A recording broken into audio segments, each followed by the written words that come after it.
they're so egotistical. They're so afraid to admit mistakes. Shepard this past week in his presser talking about the defense and things like that. Like sometimes just say, hey, we sucked. Expecting this defense to get a stop. If that's how you're going to live your life, then go ahead and go to FanDuel and bet on the Detroit Lions to give a stop, to make a stop on the next defensive possession. You ain't going to do it. You want to know why? Because they ain't going to do it.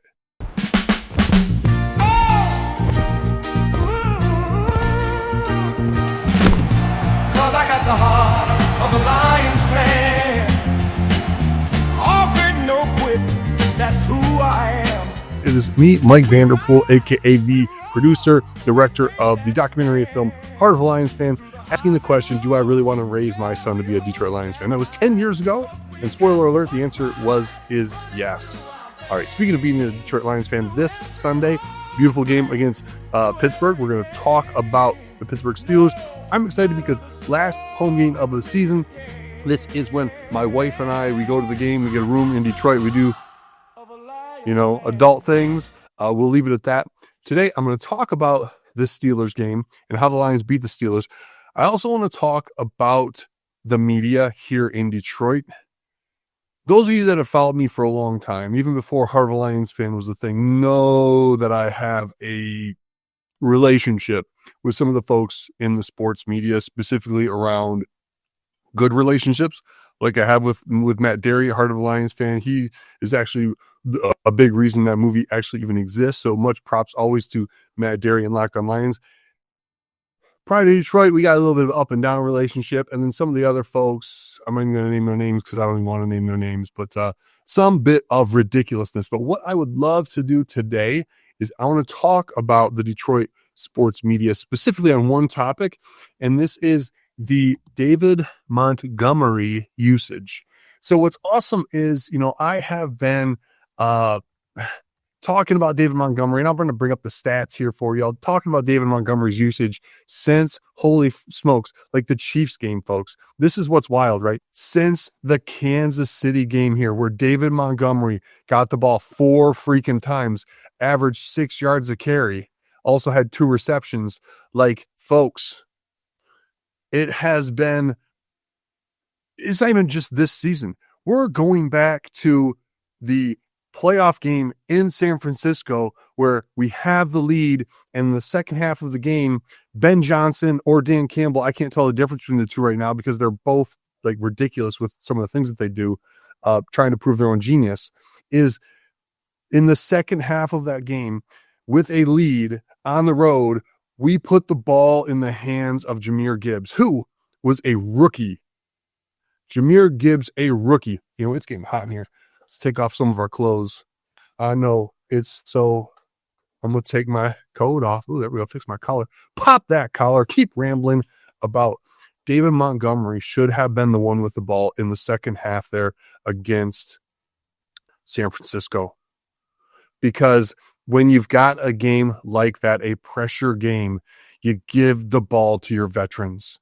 So this isn't just a new thing, Detroit sports media finally catching up. It has been going on before this year, but this year, look at this stuff, dude.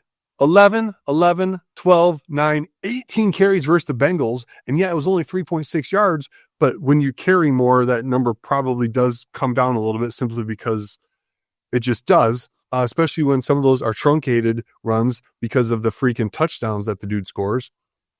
But the Chiefs game, right? The Chiefs game, we fell off here hardcore with our David Montgomery usage. And that was really, other than the first game, right? This was our first not so great win or not so great loss, right?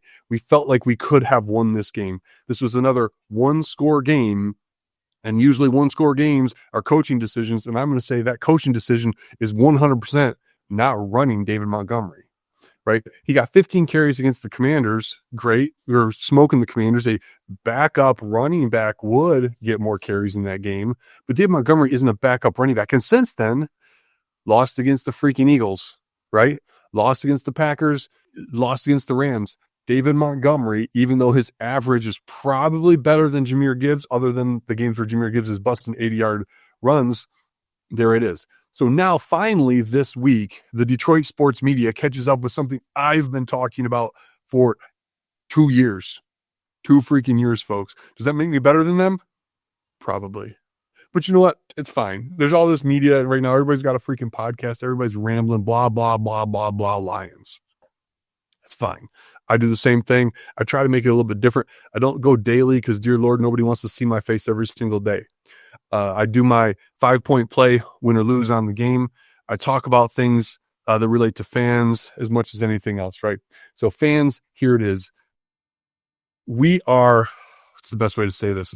We are not being served well by the Detroit sports media. Listen to some of the freaking questions that they ask inside of these press conferences. Listen to the response from our coaches, right? And this is why when we're talking, this will get us into the Pittsburgh game. This is why I have a hard time even making predictions about how all this stuff is going to play out, because our coaches, man, they're so egotistical. They're so afraid to admit mistakes. I mean, Dan Campbell will say, yeah, I made a mistake and we got to clean it up, and we will. But he goes on and does the same stuff, right? But Shepard this past week in his presser talking about the defense and things like that, like sometimes just say, hey, we sucked. We sucked and I got to do better. And actually like point out what sucked, right? Our inability to stop the run against the Rams is part of what cost us that game, right? Okay. We got to talk about this now too. Folks, y'all coming at me in my comments because it was the defense that made us lose the game. Here's the deal, folks. Our defense is hot garbage at best. Hot garbage, which is better than cold garbage, I think. Hot garbage at best, right? Look at who is on our defense. Look at the names out there. Okay, we've got Hutchinson. That's great. Look at that. We've got some high draft picks who are underperforming. But guess what, folks? Like, expecting this defense to pitch a shutout, expecting this defense to get a stop, if that's how you're going to live your life, then go ahead and go to FanDuel and bet on the Detroit Lions to give a stop, to make a stop on the next defensive possession. You ain't going to do it. You want to know why? Because they ain't going to do it. So putting it on the defense, yes, our defense is terrible. Is there anything we can do about fixing the defense now? No. We had went and got Sauce Gardner? 100%. Should we have drafted more D-line help? 100%. Should we have brought back maybe Carlton Davis or some other people? 70%. But guess what, folks? Unless y'all got a time machine, we can't fix the defense right now. Unless you can go in and bing, oh, there's your knee, Kirby. Bing, there's your Achilles, Brian Branch. Ain't nothing going to fix it. Ain't nothing going to fix it. So blame the defense, but it ain't the defense that we got to worry about. Our offense, which is a top performing offense, we should be able to rely on our strength to be our strength.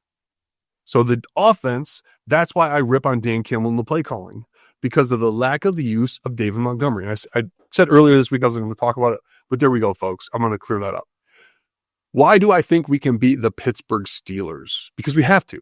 That's it. We no ifs, ands, candies, and nuts, butts, and all that other happy crap about the holidays and everything else, right?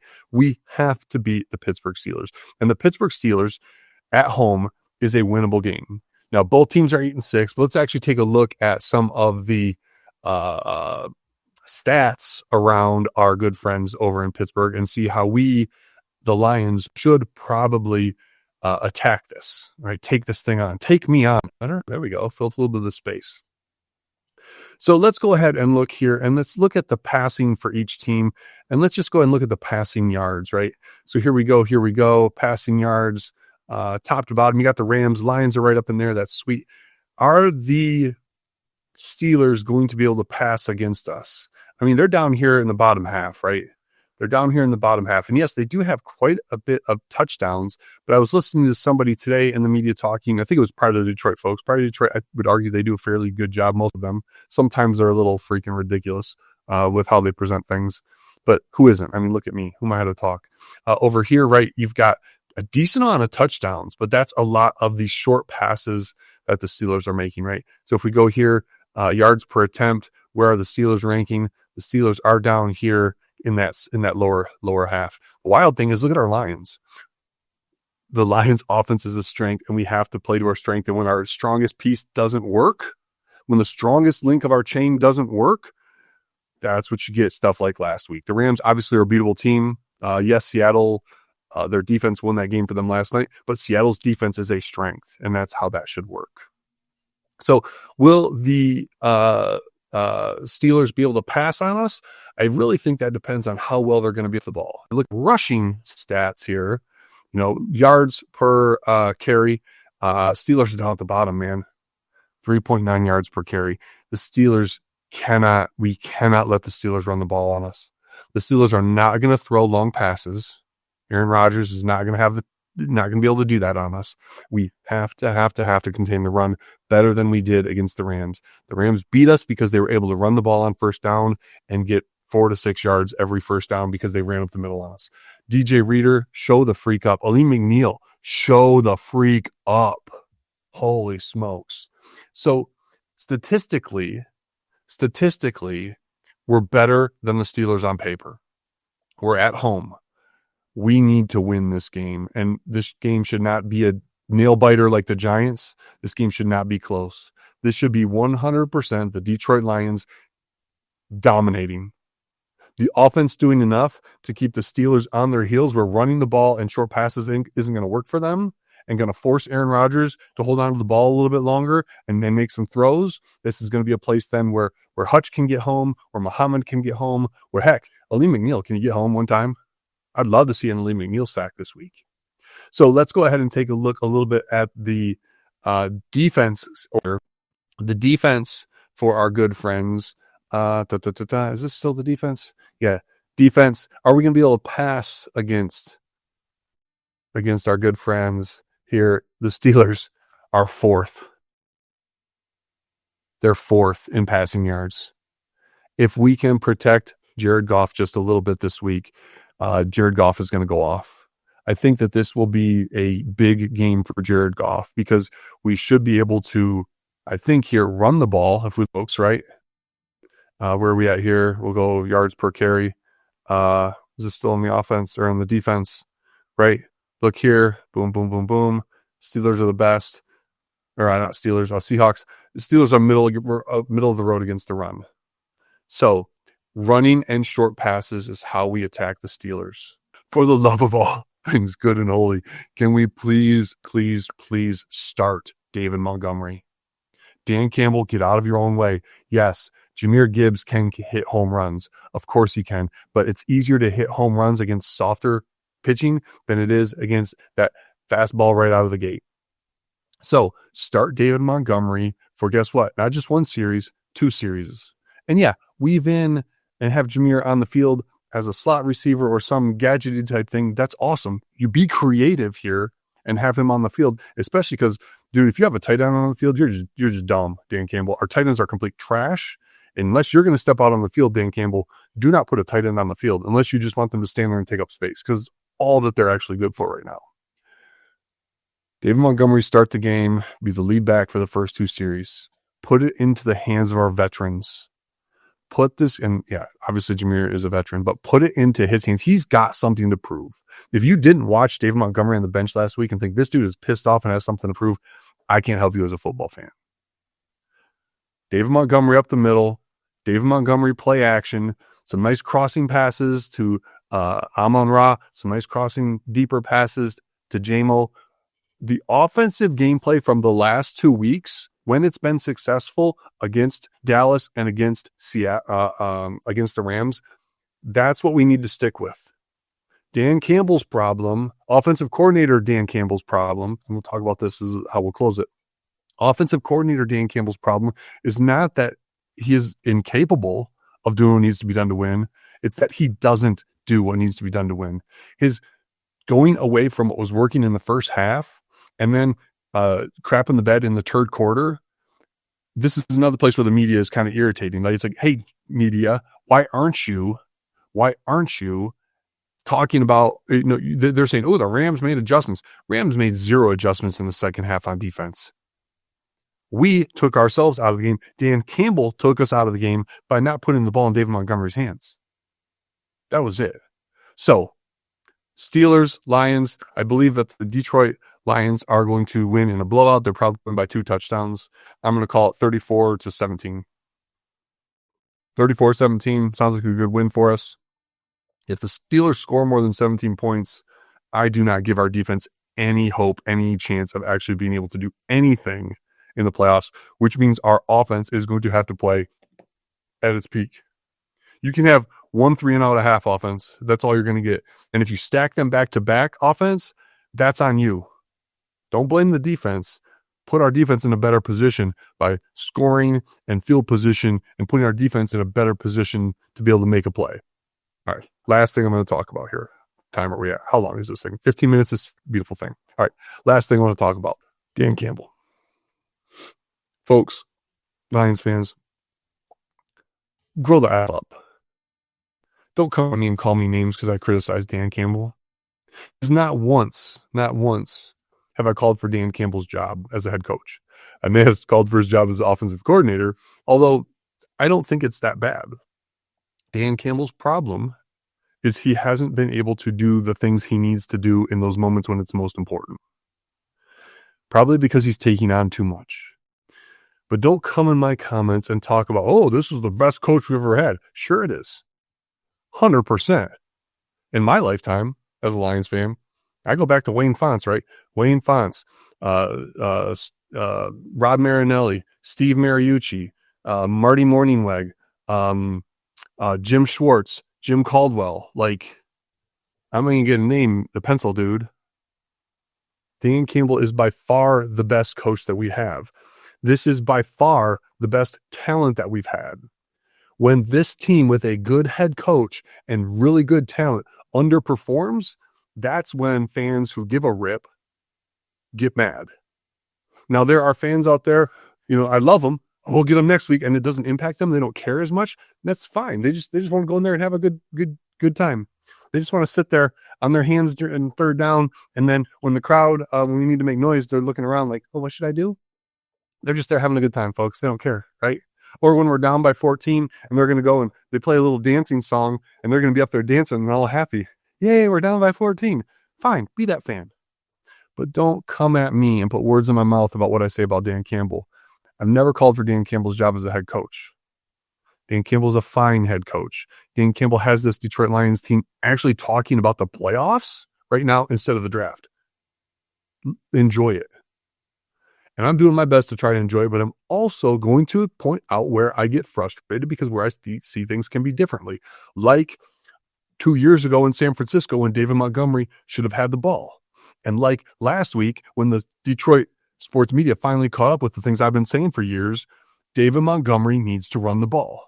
Dan, can you talk to us about, why you're not using David Montgomery as much as you used to? Well, game plan and stuff and things and that and clean it up and we will and blah, blah, blah. Okay, thanks, Dan. Next question. Hey, Dan. Folks, Detroit Lions are a good team. This fan base deserves a great team. The difference between good and great is decision-making. The decision-making is good to great when you remove your ego. Dan Campbell. Take your flippin' ego out of this game. Brad Holmes, take your flippin' ego out of the draft and out of free agency. Stop trying to do things just to prove the fans wrong or prove that you're smarter than the fans and win a Super Bowl. That's it, man. Simple. Let's go win a Super Bowl, guys. All right. I'll be at the game Sunday. If you see me, say hi. I'll also be partying downtown all day, hanging out with my wife. Please don't yell any swear words at me if you see me out and about because my lady will be with me and she'll kick your ass. All right. Peace, everybody. Be good to each other and go Lions.